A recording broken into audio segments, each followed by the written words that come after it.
અને સોના અને ચાંદીમાં રેકોર્ડ વધારાને કારણે મન્નપુરમ ફાઇનાન્સની અંદર સારી તક જોવા મળી છે, તેમજ કંપનીના મીડિયા રિપોર્ટ્સને નકાર્યો છે. હાલમાં જે એક રોકાણની વાત આવી હતી, શું સમાચાર છે જાણીએ સહયોગી શ્રદ્ધા પરસાણીયા પાસેથી. જી શ્રદ્ધા, જણાવો શું ખાસ વાત?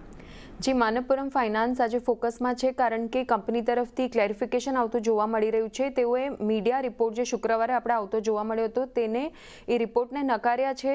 કંપનીએ બેન કેપિટલ ડીલ અંગે જે વિલંબ થઈ રહ્યો છે તેનો દાવો કરતા મીડિયા રિપોર્ટને નકાર્યો છે. તેઓએ અહેવાલને હકીકતમાં ખોટો અને કાલ્પનિક ગણાવ્યો છે.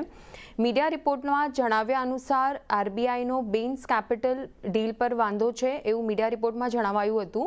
તેમજ મીડિયા રિપોર્ટમાં એમ પણ જણાવાયું હતું કે કંપનીમાં કંટ્રોલિંગ હિસ્સો લેવા પર પણ તેઓને વાંધો છે આરબીઆઈને.